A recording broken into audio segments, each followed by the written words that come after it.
Here are 4 damaging habits that can cause others to lose respect for you. These are not simply minor quirks. They represent behaviors that can significantly harm your reputation and negatively affect your relationships. Perhaps you're thinking, look, everyone has flaws, and that's true.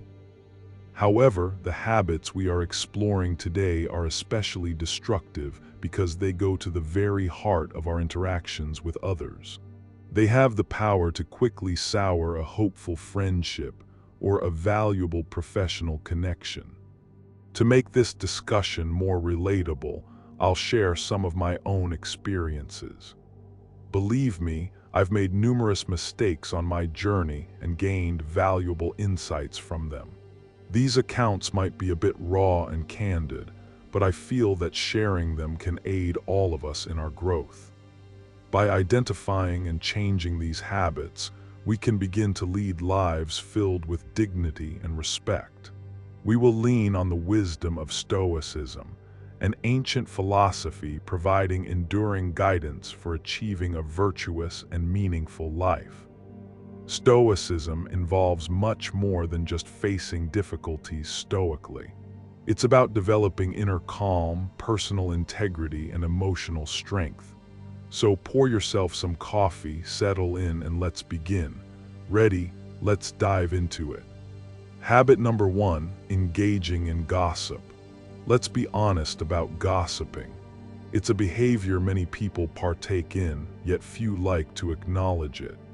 I personally used to gossip frequently, and it required many difficult experiences for me to understand just how harmful it was. During my college years, gossiping felt almost like a competitive activity. My friends and I would spend hours analyzing every minor aspect of other people's lives. Initially, it seemed innocent, even enjoyable. It created a sense of bonding, as if we shared some private knowledge. But the reality is, gossiping is a harmful habit that can erode trust and respect. Let me tell you a story I'm not proud of. There was a young woman in our circle, let's call her Emily. She was somewhat different, artistic, introverted, and didn't always conform. One day, I discovered she had feelings for a guy who was, shall we say, considerably out of her perceived league. Instead of keeping this private information to myself, I told my friends. We joked about it, and the information quickly spread. It wasn't long before Emily learned what we had been discussing. The expression on her face when she understood that her private emotions had become public amusement was deeply saddening. She gradually stopped spending time with us and eventually distanced herself from the group completely.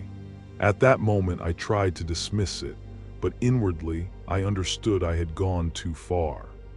The Stoic philosophers, such as Epictetus, advise us to concentrate on our own moral character and avoid interfering in other people's matters. When you participate in gossip, you are not only misusing your time, but also contaminating the foundations of trust. Epictetus said, "Keep silence for the most part and speak only when you must, and then briefly." Gossiping wears away trust. When you take part in gossip, others begin to question what you might say about them when they are not present. It fosters an atmosphere filled with suspicion and potential betrayal. I learned this firsthand when my own remarks eventually came back to affect me. Another situation occurred during my first job. I had a colleague, let's name him John, who was extremely dedicated but tended to keep to himself. One day, I heard through informal channels that John was dealing with a significant health problem. Rather than honoring his privacy, I mentioned it to a couple of colleagues, believing it would spark an interesting chat. Naturally, John found out. He approached me not with anger, but with a look of profound hurt and disappointment. He explained that he had shared that information trusting I would be discreet. From that point forward, our professional relationship was permanently altered. I had forfeited his respect and trust entirely due to my actions. This taught me a vital lesson: safeguard other people's privacy. Everyone faces personal struggles and sensitivities. By using someone's private life as material for conversation, you not only show disrespect towards them, but also demonstrate a lack of personal integrity. The Stoics advocated for conversations that uplift and build others up. Instead of gossiping, aim for positive interactions that support people rather than diminish them. Always remember, if someone readily gossips to you, they are probably just as willing to gossip about you. Habit number 2, being unreliable. Let's discuss unreliability.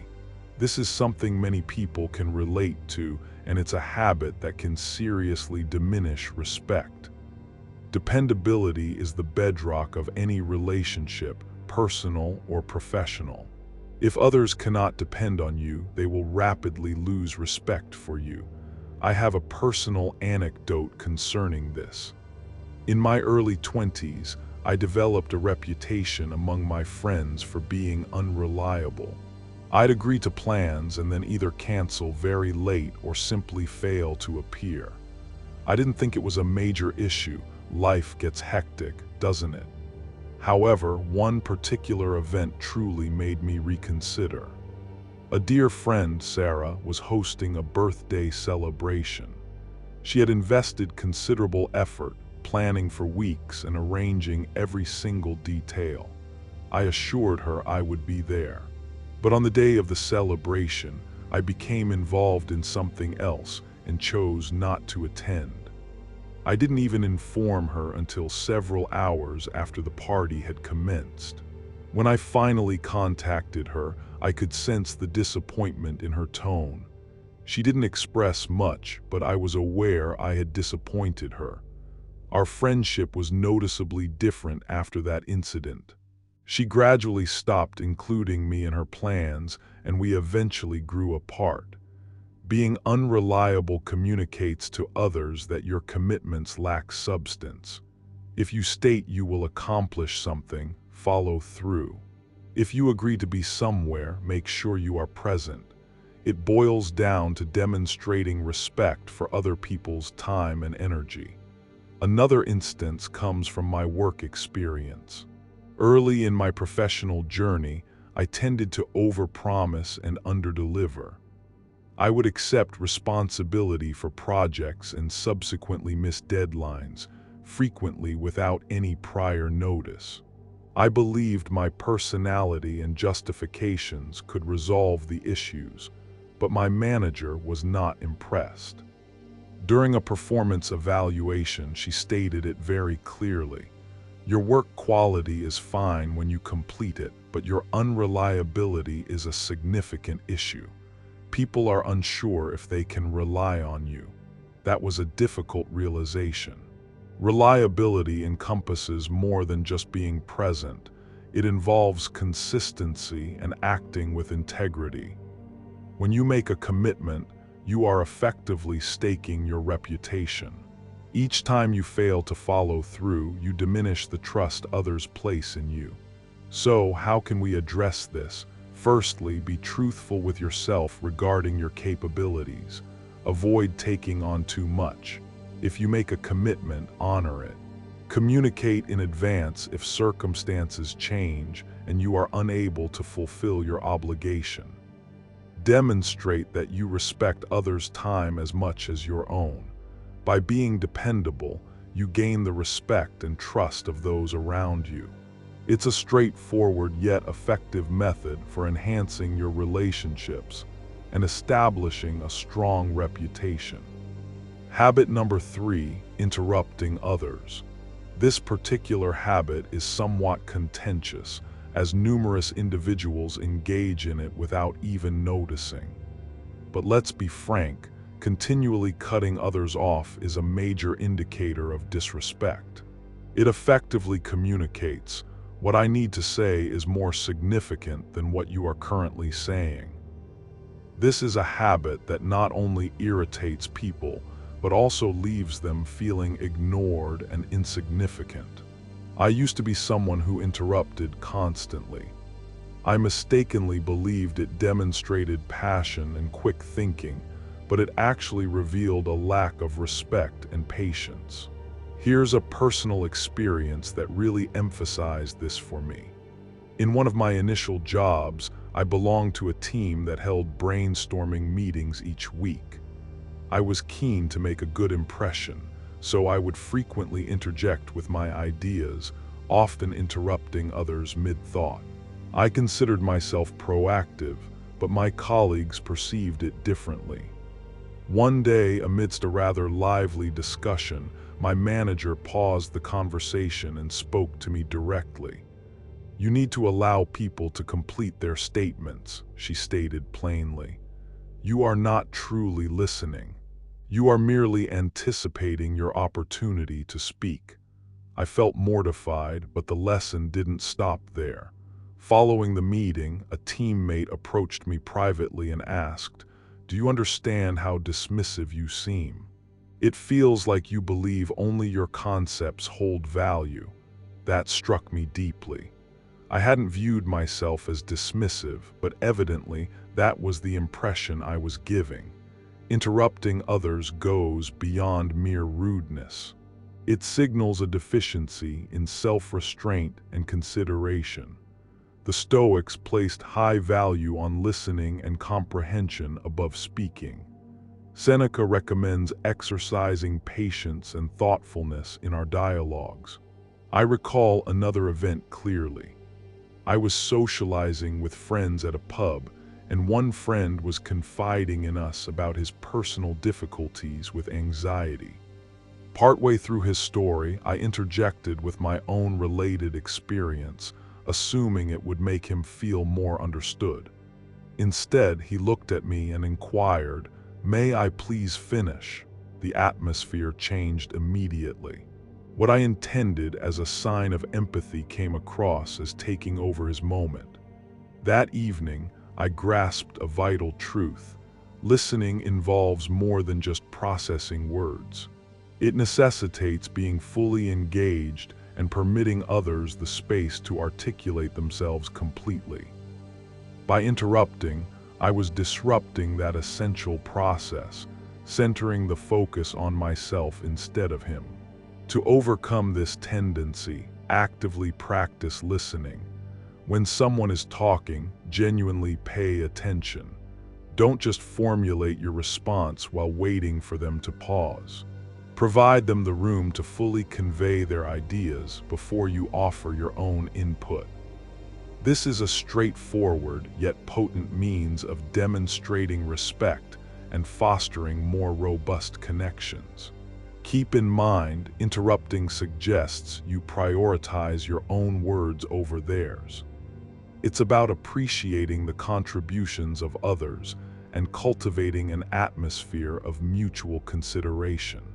The next time you find yourself in a discussion, make a conscious effort to truly listen. You might find yourself pleasantly surprised by how much more you comprehend and the increased respect you receive. Habit number 4, complaining. Complaining is a habit that is not just irritating but also profoundly damaging. Occasional venting is one thing, but persistent complaining can transform you into a source of negativity that others actively seek to avoid. This behavior can deplete your own vitality and that of the people near you, resulting in diminished respect and weakened relationships. I used to be someone who complained habitually.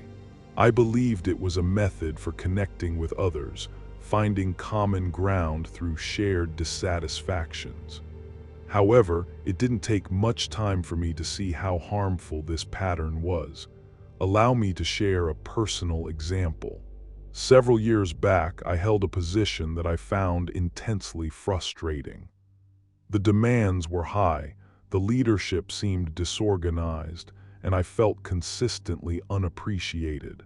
Rather than seeking solutions or methods to enhance the circumstances, I complained incessantly to anyone who would lend an ear, my colleagues, my friends, even my family members. They all became familiar with my perpetual list of issues. Initially, people offered sympathy. They would listen, nod in agreement, and sometimes share their own complaints in solidarity. But over time, I observed a change. People began to distance themselves. Conversations became briefer, and invitations to social events after work became less frequent. The breaking point occurred when a close friend gently told me, "I care about you, but you're becoming overwhelmingly negative. It's draining to be around you." The Stoics advocated for concentrating on the aspects of life we can influence and accepting those we cannot. Continual complaining keeps your attention locked on the negative, which impacts not only your state of mind, but also how you are perceived by others. It indicates that you are more inclined to dwell on difficulties than to seek resolutions, which is not a desirable trait. Another situation that reinforced this lesson occurred during a university group project. One of my group members, let's call him Mike, complained incessantly. In every session, he would lament about the perceived unfairness of the task distribution, the supposed incompetence of the instructor, and the apparent futility of the project itself. His negativity spread quickly, and soon the entire group's motivation dwindled. We all felt exasperated and simply wanted the project completed, rather than investing our best work. Witnessing this dynamic from an external viewpoint was truly illuminating. It made me understand how my own past complaining likely had similar detrimental effects on those around me. I resolved to adopt a new strategy. I started incorporating gratitude into my daily life and shifted my focus towards finding solutions. Instead of merely complaining about my job difficulties, I began pinpointing specific problems and actively seeking ways to resolve them. If I felt unappreciated, I requested specific feedback on areas for improvement and built a case for increased compensation. When faced with disorganized management, I took the lead in optimizing procedures within my sphere of influence. The transition wasn't effortless, nor did it happen instantly, but the positive outcomes were substantial. People recognized the change in my disposition.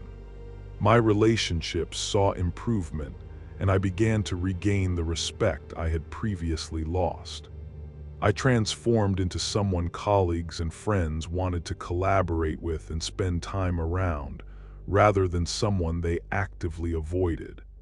Thank you for watching. If you found this video valuable, please click the like button, subscribe to the channel, and consider sharing it with someone who might benefit from hearing this message. Let's all make an effort to live better, more respectful lives. Until our next video, stay strong, stay stoic.